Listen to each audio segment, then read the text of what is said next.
Dans les colonnes du journal La Provence, mardi 21 février 2023, Patrick Chesnais a été interrogé sur le dramatique accident provoqué par Pierre Palmade. Le comédien espère que l'affaire fera avancer les choses en matière de drogue au volant. En octobre 2006, l'acteur Patrick Chesnais a fait face à un terrible drame.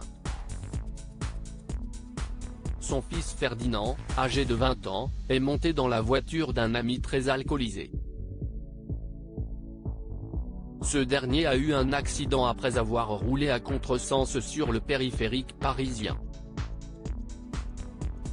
Si le conducteur s'en est sorti, son passager a brutalement perdu la vie. Depuis, Pierre Chesnais reste très marqué par cette disparition. Ferdinand prend tellement de place dans sa vie que cela a affecté sa relation avec son cadet Victor. Il a grandi dans l'ombre du grand frère disparu même s'il a peu de souvenirs avec lui puisqu'il avait 3 ans à sa mort, avait confié le comédien en 2020 dans les colonnes de Télé Loisirs. Il est aussi inquiet pour sa fille Émilie.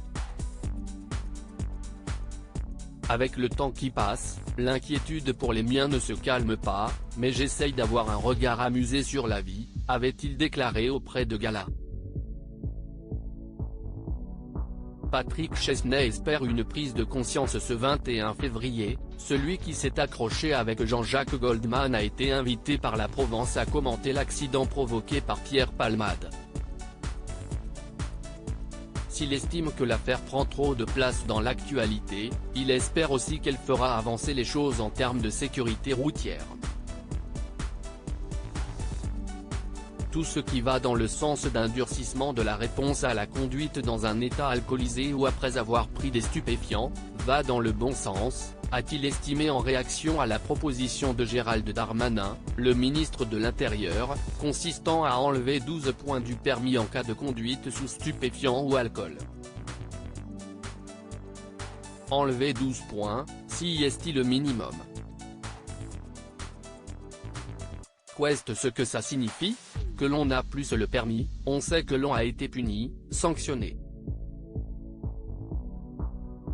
Pendant quelque temps, on ne conduit plus, a-t-il ajouté, précisant que ce n'était pas la pire des sanctions.